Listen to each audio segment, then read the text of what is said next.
ഞാൻ ഭയങ്കര ഭയമുള്ള ആളായിരുന്നു. 10ാം ക്ലാസ് വരെ പഠിക്കുമ്പോൾ കാലഘട്ടങ്ങളിലൊക്കെ ഇരുട്ടായി കഴിഞ്ഞാലൊന്നും പുറത്തോട്ട് ഇറങ്ങാത്ത ആളാണ്.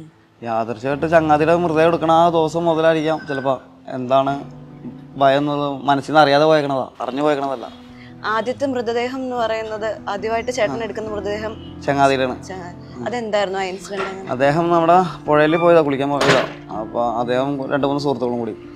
അപ്പോൾ നല്ല ആളുള്ള പുഴയാണ് പെരിയാർ പുഴ. അപ്പോൾ അവിടെ കാല് തന്നെ ഇടയ്ക്കടവിൽ വെച്ച് അങ്ങനെ പോയിട്ട് ഒരാളും കൂടി ചാടി. അപ്പോൾ അതിനെ രക്ഷിക്കാൻ പറ്റി. ഇയാളെ കിട്ടിയില്ല. 3 ദിവസം കഴിഞ്ഞിട്ട് തിരയണ്ടായിരുന്നു. 3 ദിവസം അടുപ്പിച്ച് തിരയണ്ടായിരുന്നു. അപ്പോൾ അങ്ങനെ ഞങ്ങൾ ക്ലാസ്സിൽ വന്നപ്പോൾ 2 ദിവസം കഴിഞ്ഞ് ക്ലാസ്സിൽ വന്നപ്പോഴാണ് തിരയേണ്ടതെന്ന് പറയണം. അപ്പോൾ ഞങ്ങൾ കാണാൻ പോയി. പഠിക്കുന്ന സമയത്ത് സ്കൂളിൽ പഠിക്കണം, 10 പഠിക്കുമ്പോൾ. ആറങ്കാക്കൂട്ടൊക്കെ കഴിഞ്ഞിട്ടൊരു 6-7 മാസമായിട്ടുള്ളൂ. അപ്പോൾ ആ കാലഘട്ടങ്ങളിൽ ചെന്ന് കാണാൻ പോയതാണ്. അപ്പോൾ അവിടെ ആശാമാരൊക്കെ തിരയണ്ടായിരുന്നു. അങ്ങനെ കിട്ടി. കുറച്ച് നേരം കണ്ടു നിന്നാലാണെങ്കിലും കിട്ടിയപ്പോൾ ഇച്ചിരി ദുർഗന്ധം വമിച്ചിട്ടുണ്ടായിരുന്നു. അവിടെ ഇവിടെയൊക്കെ മൃതദേഹം മറ്റൊരു അവസ്ഥയിലായിരുന്നു. മനുഷ്യൻ്റെ അവസ്ഥേനേക്കാളും നോർമൽ അവസ്ഥകളിലും വ്യത്യസ്തമായ അവസ്ഥയായിരുന്നു. മണം ഉണ്ടായിരുന്നു. അപ്പം അങ്ങനെ ആരെങ്കിലും സഹായിക്കാൻ ഇറങ്ങാൻ പറ്റുമെന്ന് വെച്ചപ്പോൾ ആശന്മാർ വിളിച്ചത് എല്ലാവരും. അപ്പോൾ എല്ലാവരും മാറിയിരുന്നു മണാൻ്റെ ഉള്ളിൽ.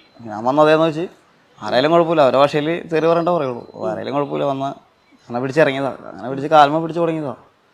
ചിലപ്പോൾ ആ നിമിഷം തൊട്ടായിരിക്കും ഭയം മാറിയത്.